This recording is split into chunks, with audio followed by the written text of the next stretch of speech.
a nova do Evangelho, vem nos avisar do perigo grande e grave para quem o desprezar. Como eu disse na oração, não só de boas novas, né, a vida eterna, o gozo nos céus com Cristo eternamente, mas também para todos aqueles que desprezarem essa boa nova, não resta mais nada a fazer para o pecador. A obra de Cristo já foi feita, já foi realizada, nós temos um perdão total e completo naquela obra, portanto não fica nada para trás. E o homem que não aceitar essa obra está fadado à maldição, está fadado ao juízo eterno. A primeira pergunta que Deus faz para o homem, quando ele estava no Éden, onde estás? Fez para Adão. Onde estás? Claro que ele estava se dirigindo agora não mais a um homem inocente, mas a um homem culpado que estava em seus pecados, chamando a consciência, porque ele já estava com uma consciência culpada, uma consciência que o acusava porque ele sentiu medo, e ele estava se escondendo no meio das árvores do jardim. Onde ele estava agora, por causa do seu pecado? E Deus vai chamá-lo e vai prover uma maneira para que ele possa sair dali vestido, não nu. Ele vai sair vestido, vai sair do Éden, vai ser expulso do Éden, mas vai sair vestido. Não com sua própria justiça, mas com a justiça que vem de Deus. E a pergunta permanece hoje: onde estás? Onde que o homem está? E o melhor lugar para o homem estar hoje é estar em Cristo. Não existe outro lugar melhor para que o homem salvo, para que o homem pecador possa estar, a não ser em Cristo, nos braços de Cristo. E em Gênesis, então, a pergunta foi: onde estás? Em Romanos 8:1, nós vemos, portanto, agora nenhuma condenação há para os que estão em Cristo Jesus. O versículo está ali na parede, Romanos 8:1. Portanto, agora nenhuma condenação há para os que estão em Cristo Jesus. Não é geograficamente em Cristo, é espiritualmente embutido, podemos falar assim, em Cristo. Fechado dentro do armário.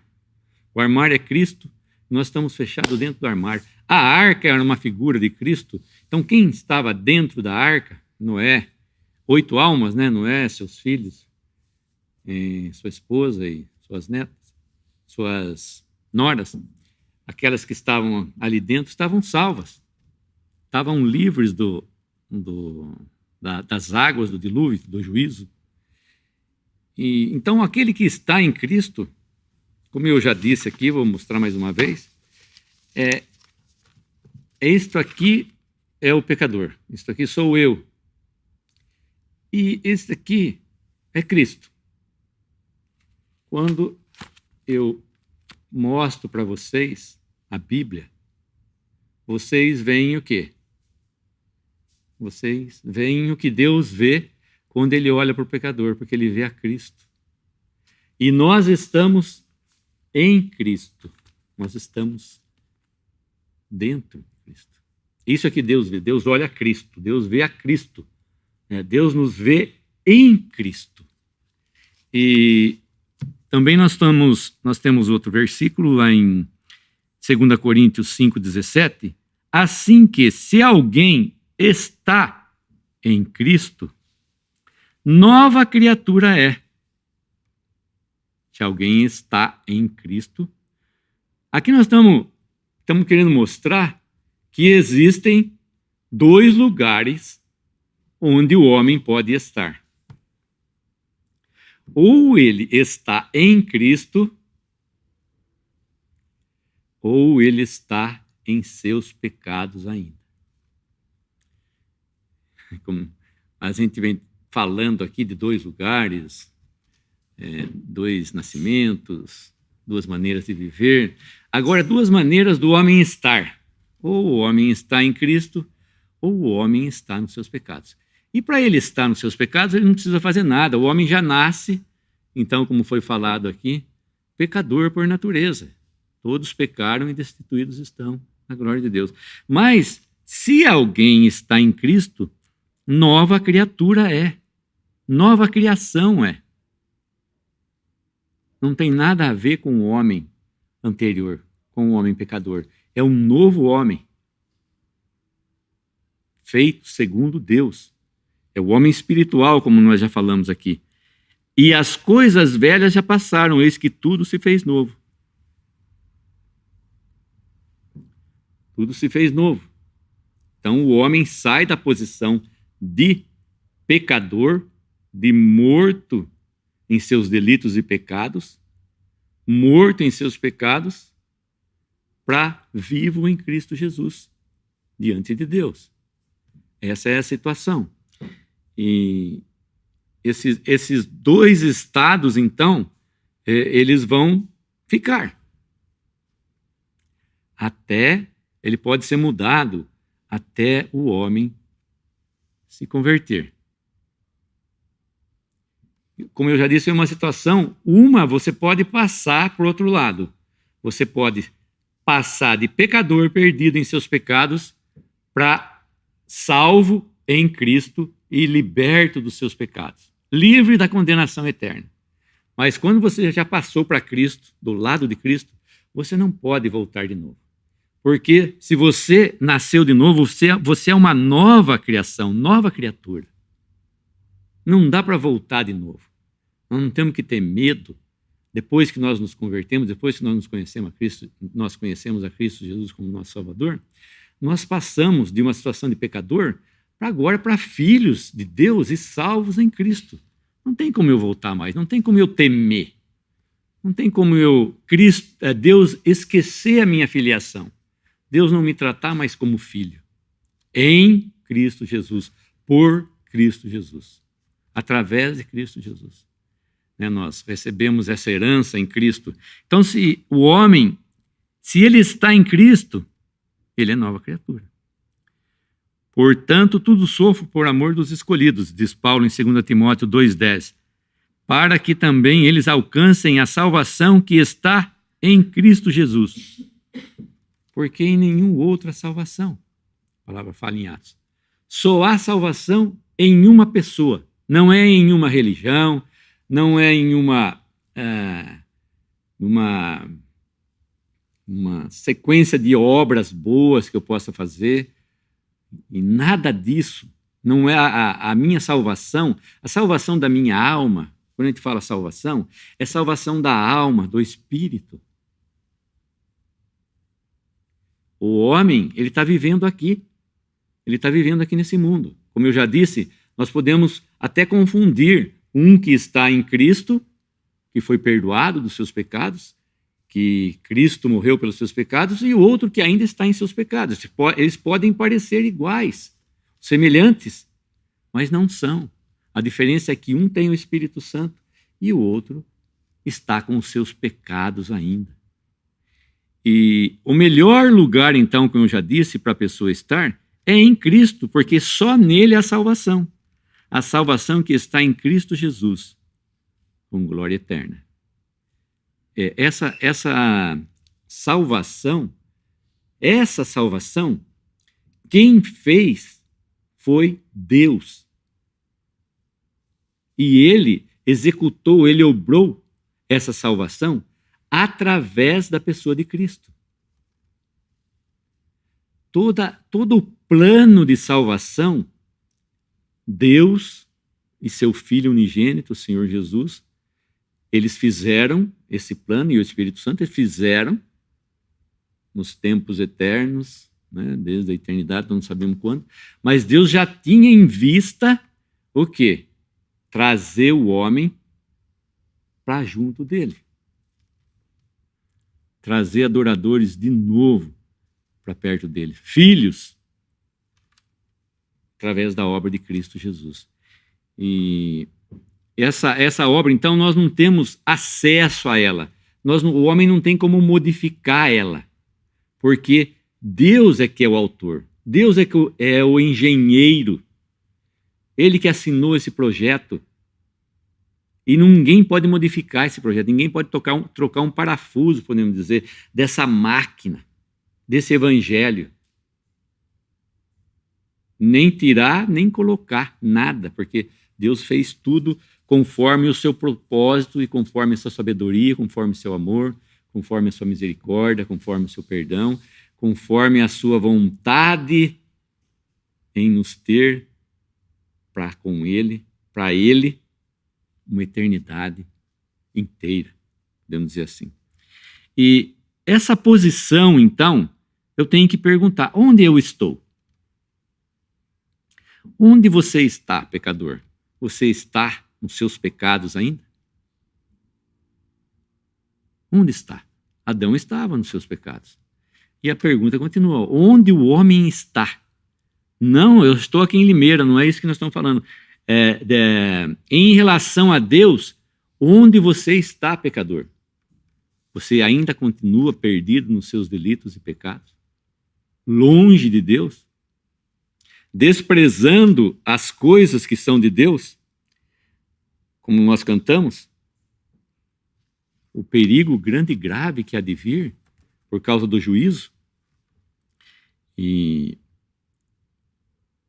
qual é a minha posição atual? Onde eu estou e qual a minha posição atual? Isso é importante, porque os homens, eles se orientam, vamos falar geograficamente agora, eles se orientam através de bússolas, ou se orientavam através de bússolas. Hoje tem o GPS, ele sabe tudo, através de satélite, mas antigamente os homens se orientavam através de bússola, através das estrelas do céu, eles sabiam onde eles estavam.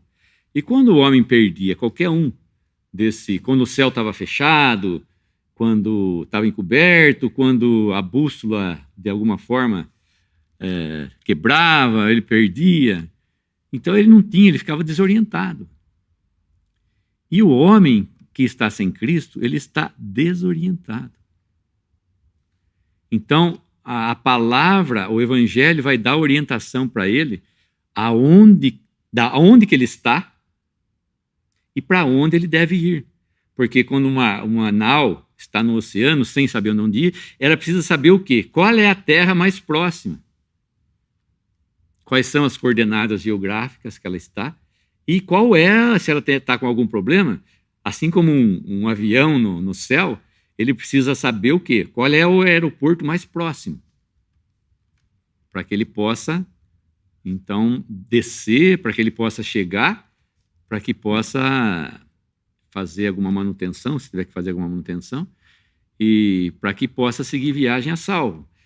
E assim é o homem. Ele continua aqui nesse mundo, mas ele tem que continuar a salvo.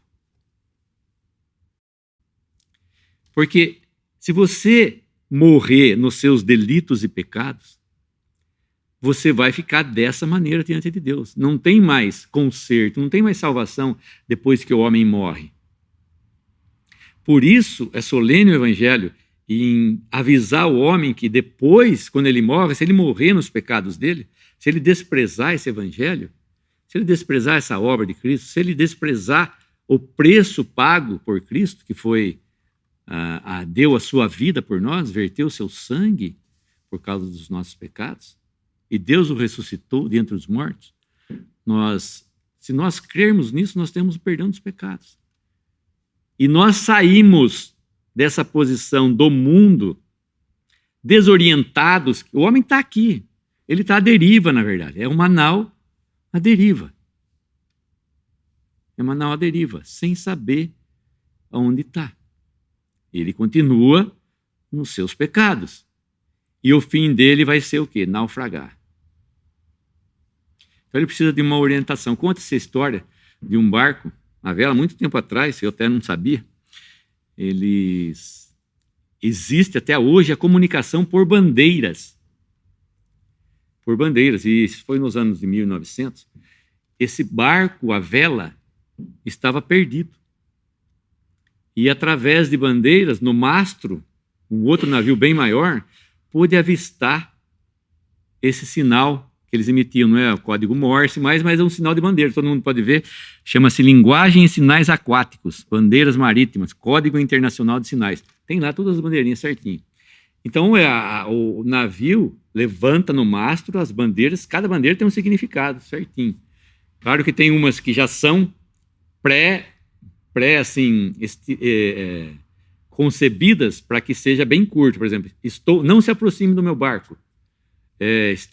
Estou fazendo uma manobra arriscada. Estou transportando produto perigoso. Então tem toda essa bandeirinha. E esse barco, então, que estava sem rumo, levantou, quando viu esse navio, levantou a bandeirinha lá. Onde estou? Qual é a minha posição atual? E esse outro barco respondeu através do quê? De bandeiras. Claro que ele não chegou perto, não precisou chegar perto, porque ele viu que ele não estava pedindo um socorro. Ele não estava em situação difícil, ele estava perdido só. Ele precisava saber aonde que ele estava. E esse outro barco, então, levanta as bandeiras e mostra para ele onde é que ele estava. Isso já foi suficiente para ele poder o quê? Tomar uma direção para saber onde que ele estava. E essa é uma das histórias. E a outra história que eu tenho para contar para vocês é uma história interessante que está contida naquele livro Qual é o Teu Destino? Se vocês quiserem ouvir todas as historinhas desse livro, Qual é o Teu Destino? O Márcio vai deixar também um link do acervo digital cristão.com.br, que vai ter lá esse livretinho, Qual é o Teu Destino? Inclusive tem um barco na frente. E eu tirei uma história de lá, e eu vou até ler, eu podia contar a história aqui, mas eu vou ler a história para vocês. Eu coloquei a história aqui. A história chama-se Ficai onde o fogo já queimou. Todo mundo já conhece. Todo mundo não. Muitos aqui já conhecem essa história. Eu conheço essa história desde há muito tempo. E fica na nossa cabeça. Qual é uma maneira que essas pessoas encontraram para se salvar do fogo? O que há de mais horrendo nas planícies do oeste da América do Norte é o medonho fogo de Campina. Até que comecem as chuvas de outono, o povo daquelas regiões vive em receio e ansiedade durante os meses secos de verão. Toda e qualquer aparência de névoa ou fumaça é observada atentamente. Mas uma vez incendiado o mato, o fogo, levado pelo vento, avança com tal velocidade que infunde terror tanto nos homens como nos animais, pois por onde passa, a tudo consome e arrasa. Nós pensamos que é brincadeira isso, mas é verdadeiro, a velocidade com que caminha esse vento. Muitas pessoas, não podendo fugir, têm morrido carbonizadas, ficando suas propriedades reduzidas a cinzas. Outros, porém, com mais presença de espírito, vendo o perigo, têm usado de um método de salvação pelo qual têm conseguido escapar. É muito simples e muito fácil esse método que eles usam para conseguir escapar dessas labaredas que vêm, não dá tempo deles fugirem. Acreditem vocês. É uma situação incrível. Método de salvação pelo qual tem conseguido escapar. Abaixando-se, ateiam fogo a erva comprida e seca, e logo que há um espaço queimado, vêm refugiar-se no lugar onde o fogo já queimou. Assim são salvos a tempo da chama devoradora que se aproxima. Como se vê, não há tempo para hesitação, pois é caso de vida ou morte certa. Eles acharam um jeito. Ficai onde o fogo já queimou. Eles ateiam fogo no mato que a chama vem vindo aqui. Eles ateiam um vento, né? O vento sul, por exemplo, eles ateiam fogo aqui, vai queimar daqui para lá. E eles ficam onde o lugar já queimou, onde foi queimado já o lugar. Quando o outro fogo vier, não vai achar mais nada para queimar. Eles vão estar livres. Eles vão escapar daquele juízo que está certo, que está próximo. E assim, sabendo-se o temor que se deve ao Senhor, persuadimos os homens a fugir da ira futura, porque o nosso Deus é um fogo consumidor. Quem recebeu o fogo desse juízo de Deus foi Cristo ali na cruz. E nós exortamos a todo homem que ainda não está em Cristo para que venha para Cristo, para que fique no lugar onde o fogo já passou, onde o juízo de Deus já caiu sobre Cristo por causa dos nossos pecados, por causa dos seus pecados. E ali toda a ira foi derramada. Todos os pecados caíram em Cristo. Aqueles que creem. Caíram em Cristo e Deus derramou o juízo. Para que eu e vocês não estivessem lá onde o Senhor Jesus estava. Ele foi no fogo. Para que nós não estivéssemos no fogo. Ele provou aquelas labaredas, aquele juízo, aquela vara de aflição de Deus, em nosso lugar. Então, o melhor lugar para o homem estar, para o homem pecador e para o homem salvo já está em Cristo, sem dúvida. Mas o melhor lugar para esse homem estar, para os homens estarem, é em Cristo. Não existe outro lugar. E a morte se aproxima. A morte se aproxima. A nossa vida não tem retorno. Como disse um irmão, é inexorável. O tempo é inexorável e não perdoa, não. Então, a morte está cada vez mais na nossa frente. Mas para uns, significa morte eterna. Mas para outros que são salvos, significa vida eterna. Nós temos vida eterna em Cristo Jesus, nosso Senhor. E existem, então, duas maneiras de morrer, né, Luiz? Duas maneiras de morrer. Já foi falado aqui. Em Cristo ou em seus pecados. Ou em Cristo, ou você morre em Cristo, ou você morre em seus pecados. Não tem outra situação que o homem possa estar. Se você está sem Cristo, você está com os seus pecados ainda sobre si. E a ira de Deus sobre ti permanece. Agora, para aqueles que são salvos, não tem mais aquela carga do pecado. Deus não vai se lembrar mais dos nossos pecados porque caíram lá em Cristo, como nos fala a palavra. Eu posso estar tranquilo. O juízo ficou atrás de mim. Ficou lá na cruz. Agora, para o pecador perdido que ainda está em seus pecados, o juízo está à frente dele. Ele está olhando para o juízo. Está faceando o juízo. E a palavra de Deus, interessante isso.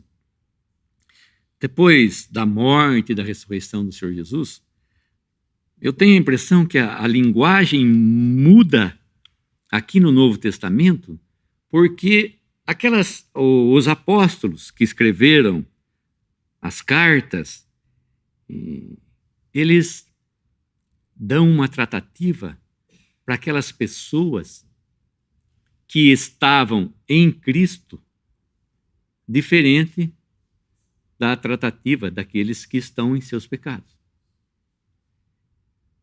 Alguns versículos nós podemos ver para eu tentar expor esse meu pensamento.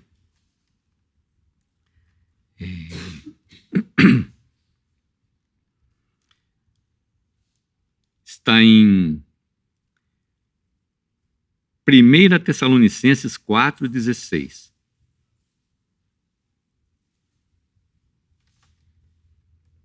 Porque o mesmo Senhor descerá do céu com alarido e com voz de arcanjo, e com trombeta de Deus, e os que morreram em Cristo ressuscitarão primeiro. Nós vamos usar só o versículo aqui, fora do contexto. E os que morreram em Cristo ressuscitarão primeiro.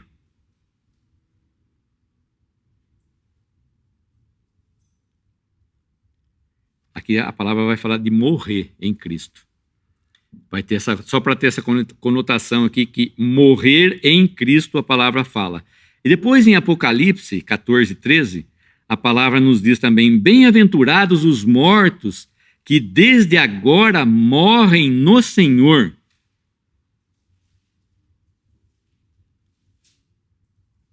Bem-aventurados os mortos que desde agora morrem no Senhor.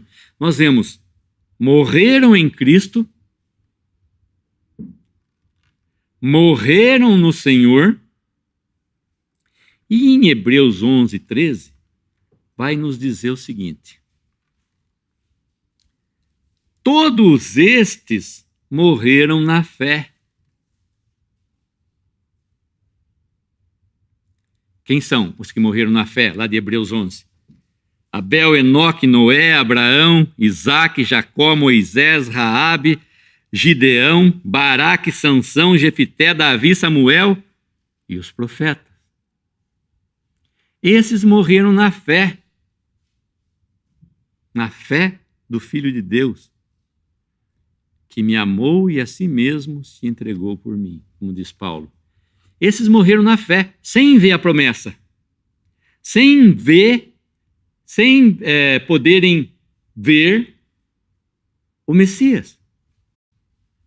Nós já pudemos ver a história do Messias no Velho Testamento e no Novo Testamento mostrando quem era o Messias.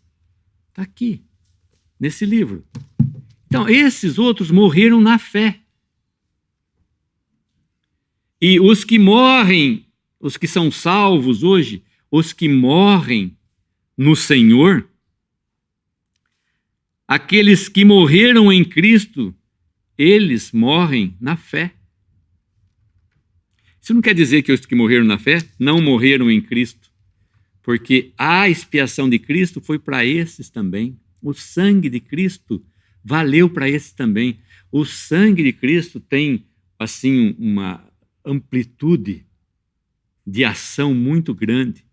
Ele vale para o Velho Testamento, porque o sangue daqueles animais, de nenhum dele, era impossível que sangue de bodes e de touros, como já disse aqui, pagasse pecados. Era impossível. Porque eles prefiguravam só, eram figuras do sangue daquele que havia de vir, do sangue de Cristo, do verdadeiro Cordeiro de Deus. Então, nenhum outro sangue poderia ter um efeito como o sangue de Cristo, que era o de um cordeiro sem mancha e sem pecado. E se alguém, fazendo um breve parênteses aí, e se alguém, como eu já disse, pensava que Cristo poderia pecar, já foi falado aqui, jamais Cristo poderia pecar. E para quem achava que Cristo poderia morrer, por que que a morte entrou no mundo? A morte entrou no mundo por causa da desobediência de um homem, de Adão. Então a desobediência de um homem, de um só homem, trouxe consigo a morte.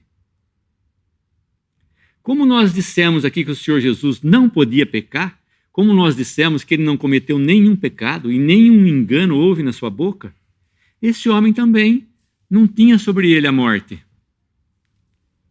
Como nós podemos entender isso? Ele jamais poderia morrer. Ele não morreria jamais. Porque ele foi concebido pelo Espírito Santo. E ele não tinha em si o pecado. Ele não tinha a raiz, o pecado de Adão não se estendeu a Cristo. Então esse homem não poderia morrer. Mas ele diz, se o grão de trigo caindo na terra não morrer, fica ele só. Mas se morrer, dá muito fruto.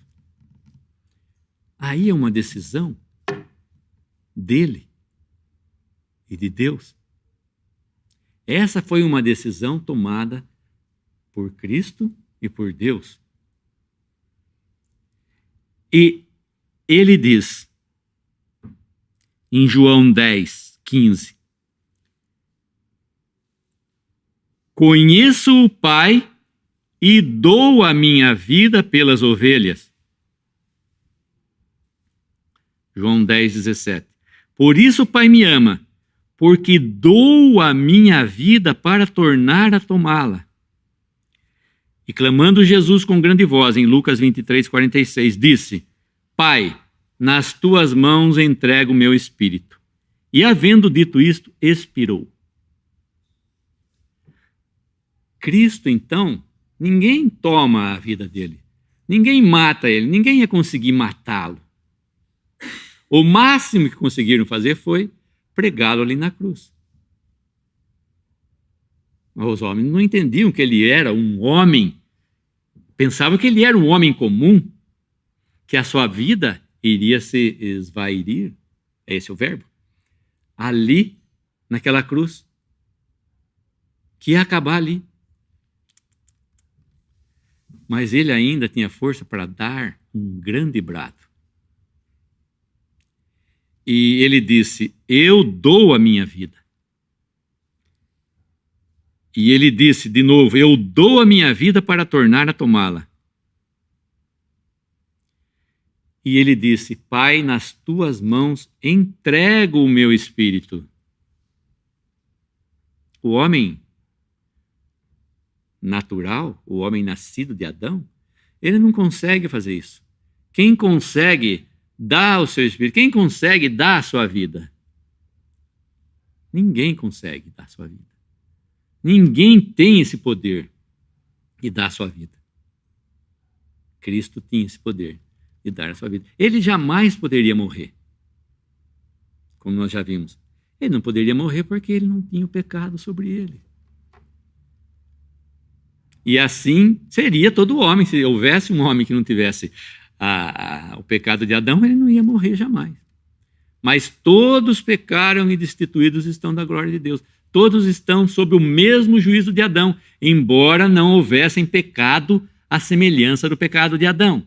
Ou seja, não foram lá e comeram do fruto que Deus havia dito para que não comesse. Como já foi dito aqui. Embora eu não tivesse cometido um pecado, uma desobediência igual Adão cometeu, eu também trago em mim a semente de Adão, que é o pecado. Mas Cristo não tinha essa semente. E ele não ia morrer jamais, como já foi dito. Ele deu a sua vida.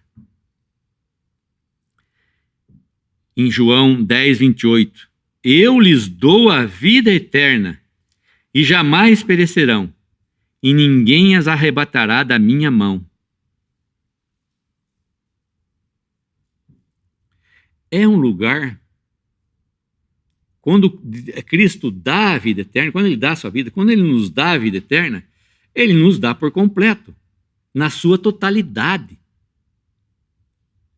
Não tem que ser acrescentado mais nem diminuído, de menos.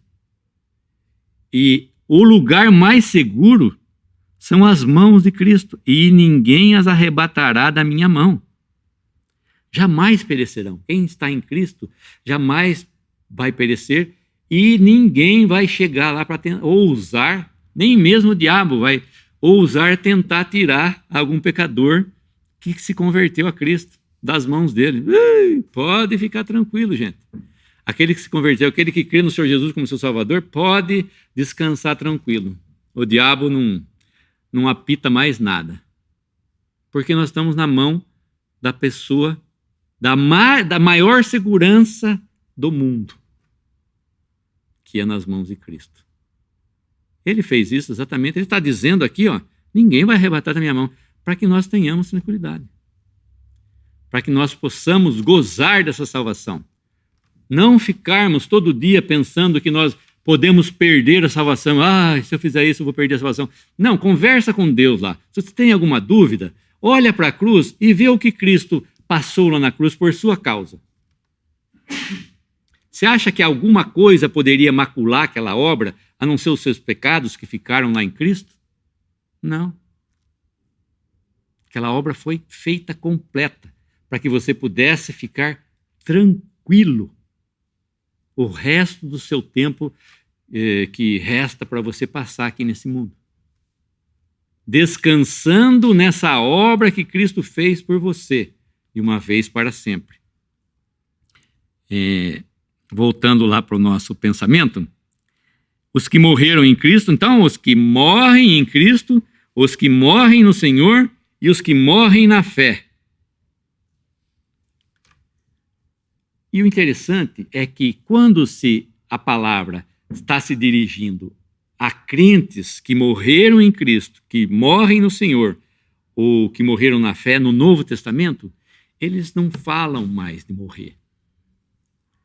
Depois que Cristo ressuscitou e trouxe à luz a vida e a incorrupção, pelo Evangelho e pelo que eles viram, a palavra nos passa a dizer que os crentes em Cristo, eles dormem.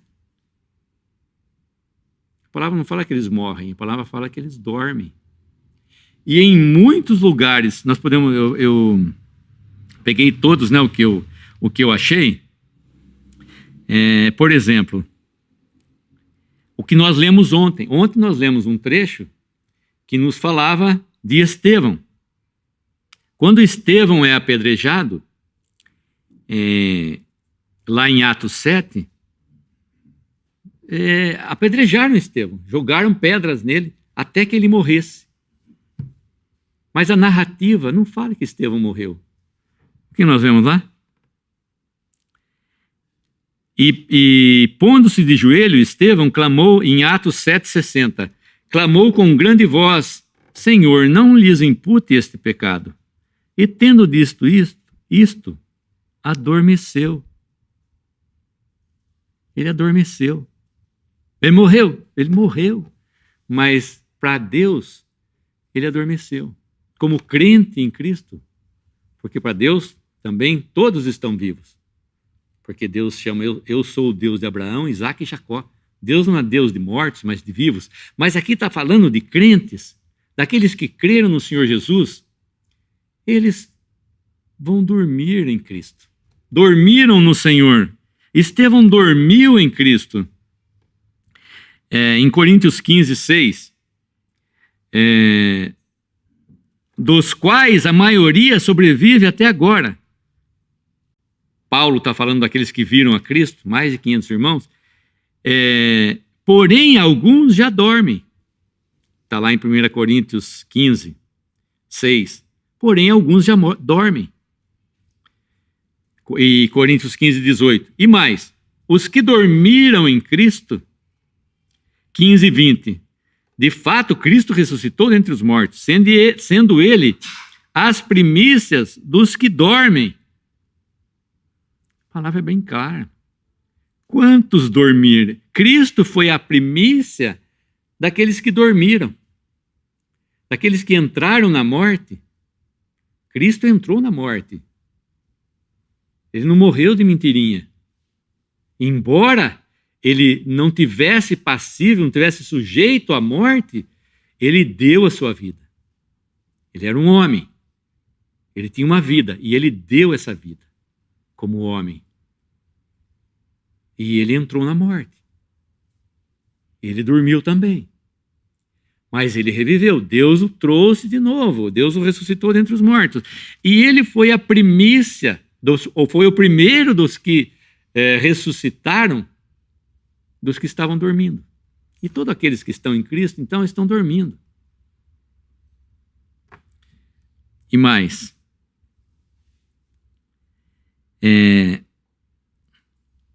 Em 1 Tessalonicenses 4:13.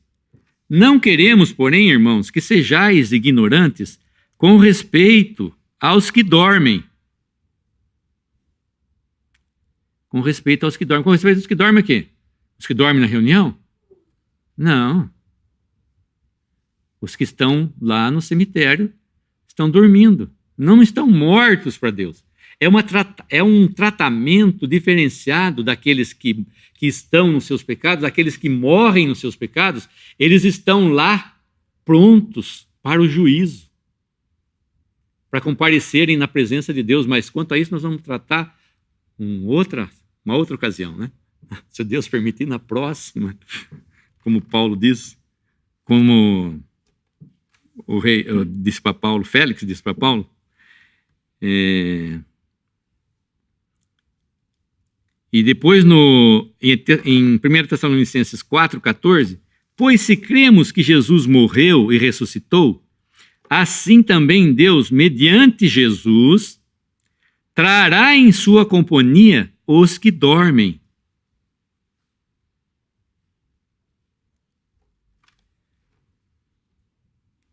Através de Cristo Jesus, Deus vai trazer em sua companhia, ou seja, Cristo está na glória, ressuscitou, subiu ao céu, foi glorificado, está lá na glória.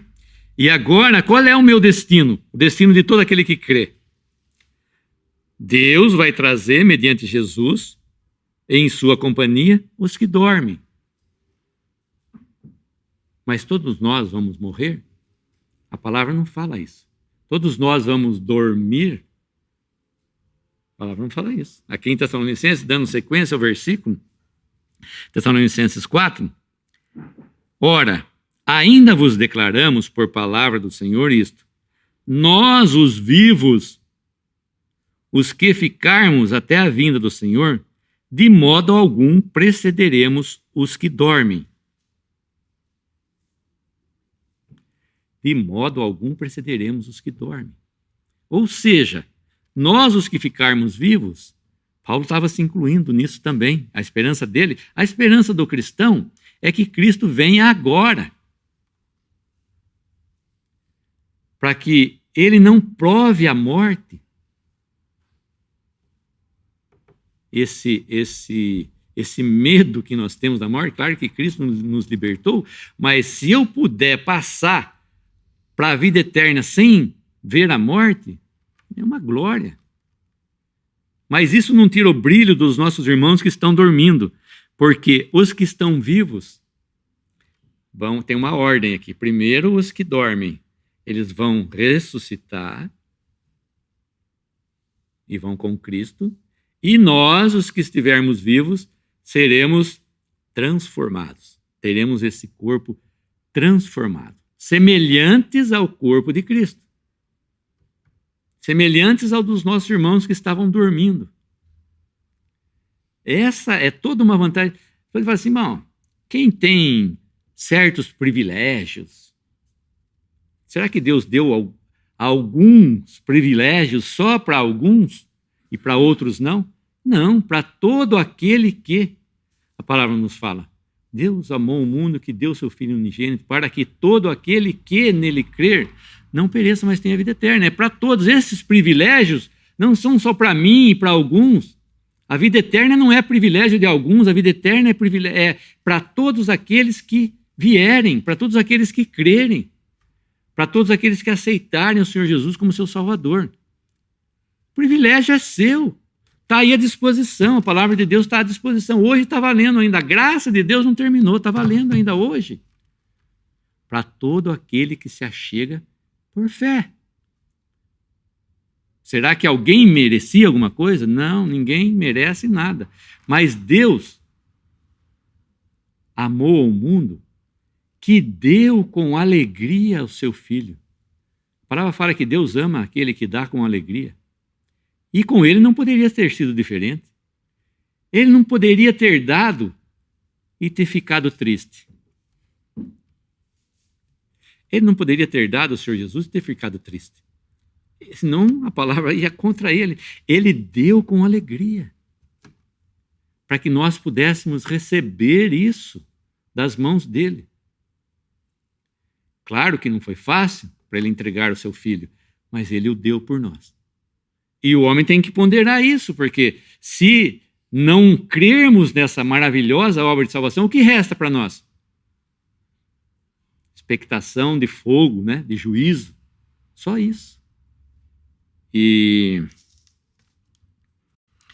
Pedro diz também, onde está a promessa da sua vinda? 2 Pedro 3,4. Porque desde que os pais dormiram, todas as coisas permanecem como desde o princípio da criação. Desde que os pais dormiram. Os pais são aqueles que nós vimos lá em Hebreus, né? Hebreus 11. Abel, Noé, Abraão, Isaac, Jacó. Claro que está falando que aqui é do povo de Israel, né? Mas essa é a situação de todo aquele que crê. E em João, capítulo 8, versículo 21, Jesus diz: Disse-lhes, pois, Jesus outra vez, isso aos judeus que estavam ali ouvindo-o falar: Eu retiro-me, e buscar-me-eis, e morrereis no vosso pecado. Para onde eu vou, não podereis vós ir. Claro isso? O Senhor Jesus está sendo claro, está falando para eles a realidade. O Evangelho encobre alguma coisa, o Evangelho não fala do estado do homem. Esse Evangelho que nós ouvimos às vezes por aí é o Evangelho que vai falar o que agrada ao homem. Nós não falamos aqui o que agrada ao homem, nós falamos o que agrada a Deus. Porque Deus fala a verdade. Deus fala o estado do homem. E o Senhor Jesus, diante deles, conhecendo o coração de cada um, não podia falar diferente para eles. Não podia falar uma palavra, dar um sorriso para eles. Não podia falar uma palavra de alegria. Tinha que falar uma palavra de juízo, de tristeza. Porque ele diz, vocês vão morrer, eu vou para um lugar onde vocês não vão poder ir. E vocês vão morrer nos seus pecados. Ou seja, eu vim por causa dos seus pecados. Eis o Cordeiro de Deus que tira o pecado do mundo, como disse João, aplicando esse versículo ao fato. E ele disse para ele, vocês não vão poder estar onde eu vou estar. Porque vocês vão morrer com seus pecados. Vão morrer em seus pecados. E volta a falar. Em João 8:24. Por isso eu vos disse que morrereis nos vossos pecados. Porque se não crerdes que eu sou, morrereis nos vossos pecados.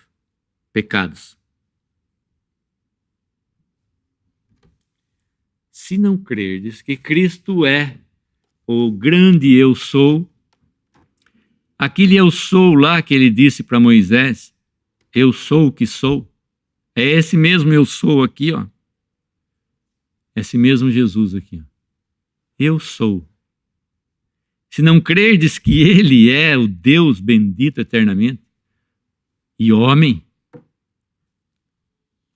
se não crerdes que ele é o Messias enviado para a casa de Israel, não tem outra escapatória. Vocês vão morrer nos seus pecados. Eu sou aquele. O Senhor Jesus disse, eu sou aquele. E o que eles tinham que fazer? Eles disseram para ele, você não tem 50 anos e que conheceu Abraão, que jeito? Era um nó na cabeça deles. Mas para nós não é. O Senhor Jesus era Deus eternamente. Ele se fez homem simplesmente. Ele teve um tempo, no tempo em que ele nasceu, em que ele se fez homem, em que ele se fez carne. Mas ele já existia. Ele era Deus, ele já existia. Ele simplesmente houve um tempo onde que ele nasceu. E os homens pensavam que ele era um homem comum. Você não tem 50 anos e está falando aí que viu Abraão. Ele estava dizendo a verdade para eles, e eles não criam. E em Efésios 2:1 nos diz, ele vos deu vida, estando vós mortos nos vossos delitos e pecados. ele nos deu vida, estando vós mortos em nossos delitos e pecados.